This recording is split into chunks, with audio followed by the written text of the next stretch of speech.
Well, I thought I'd make one more video before I turn in for the night. Um, I had an opportunity when I worked at Kodak to learn photography. And that was the best part about working there, because being a lab technician was really not interesting to me. But they had this camera club that you could join for like $1 a year. And so in order to have things to do in the darkroom, I had to shoot like a roll of film a week. And so I gave myself assignments. Like there were certain things that I liked to photograph, and one of them was this angel. This was in a Victorian cemetery.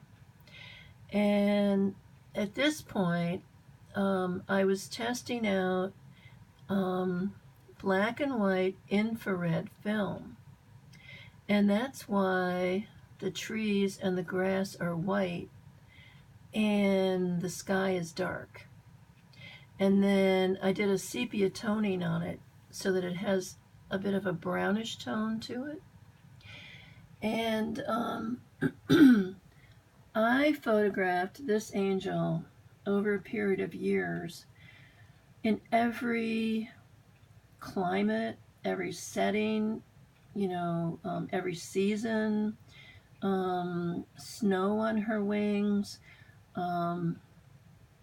I would do sort of a side view so that you could really see her face really, really well. And I even did hand tinting to make it look like an old photograph, from before they had, color film.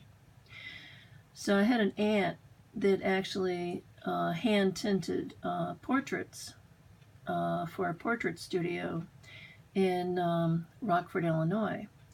And I can remember sitting and watching her do her work, at the dining room table. And of course, we had all these hand tinted photographs of us, as kids, anytime we'd have portraits done, school pictures, whatever. She always hand tinted them. And so I actually, when I colored this one, I gave her blonde hair, a red dress, and I was able to give her some skin tone and actually put makeup on her. So that was pretty crazy.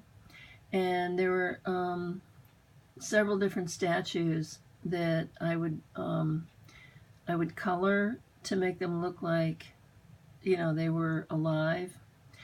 Not really alive, but, like maybe they were mannequins or I don't know what.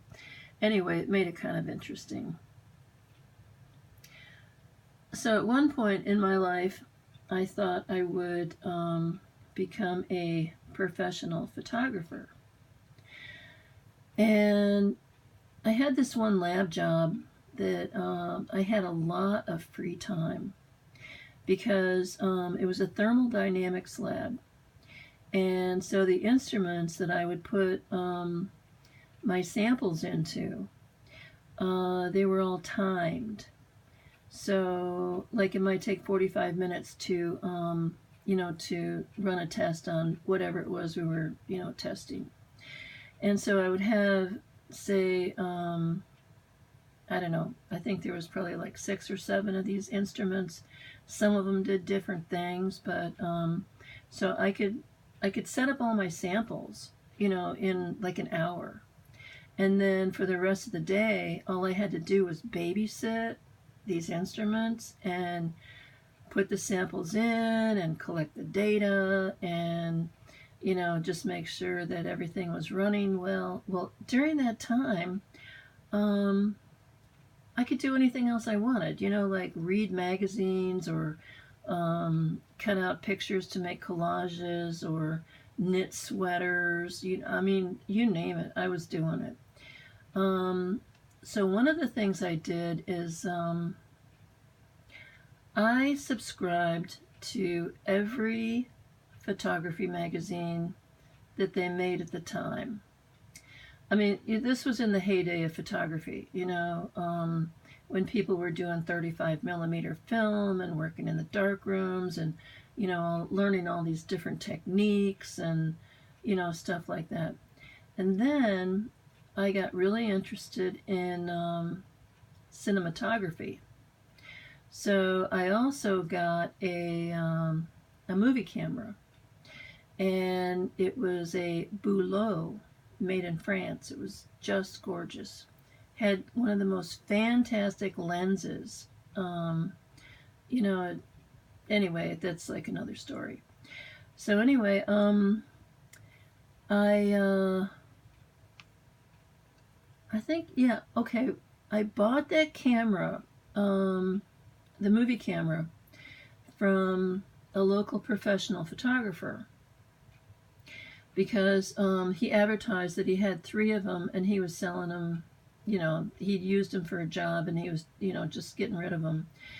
And so I went over to, buy it. And actually, it was kind of neat because I also got the editor and a couple other things that, so, I could like cut and splice the movies and, make all these. I made quite a few movies. Were they Super 8? Yeah. And so while I was hanging out with this guy, this photographer, I used him as a mentor, and I decided I was going to pick his brains and find out how he became a photographer. So it turned out that he learned his skills in Vietnam. So he had been a photographer. I can't remember what the background was, how, if he was doing like reporting or, he was just doing photography for whatever unit he was in or whatever.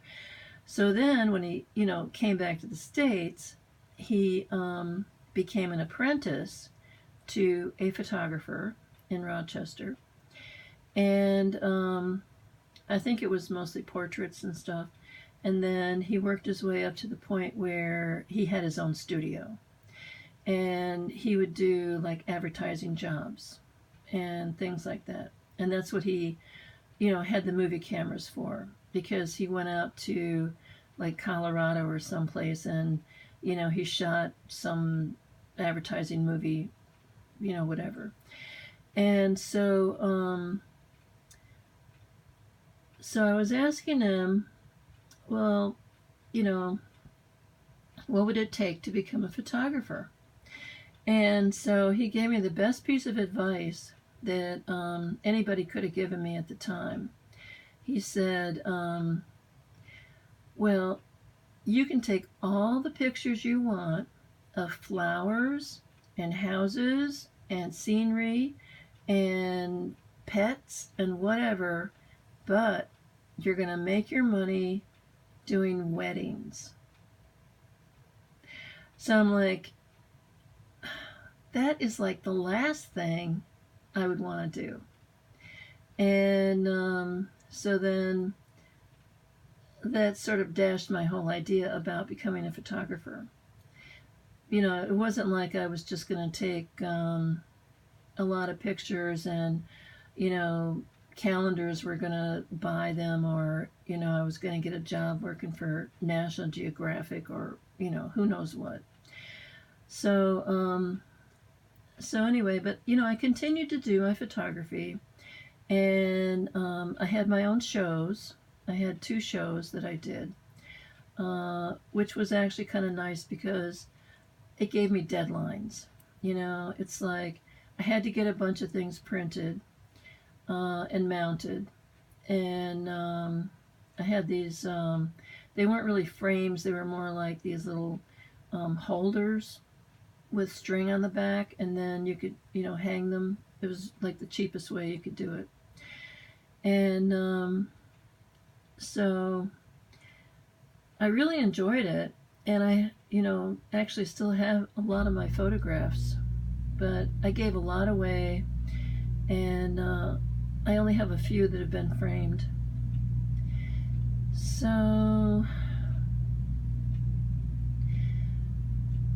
you know, I feel like there's been so many different things I wanted to do in my life, and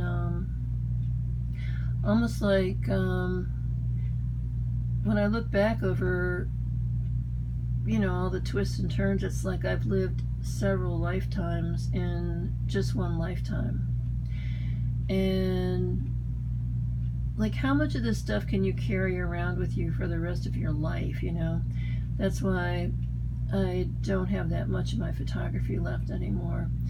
And I gave away all my camera stuff to one of my nieces. When she was in college, she was doing a photography class, and nobody wanted to buy film cameras anymore. You know, once everything went digital, what are you going to do with, you know, I had a Pentax with, I don't know, 5 or 6 lenses, and anyway, I think I gave my movie camera to my brother because he wanted to do time-lapse movies. So, you know, when I think of all the things that have kind of like processed through my life, I acquire things, and then they go wherever they need to go, and then I get more things and then use them, and then they go somewhere. And you know, it's like a river. It's like, you know, the same thing with money. You know, it's like I always have all the money I need, but not necessarily all the money I want. You know, it's like a flow. I used to try and explain that to my dad, but he didn't actually understand what I was saying. But, you know, things seem to work out somehow. I'm happy, and I've got everything I need. So anyway, that's the little story that I wanted to tell right now. So talk to you later.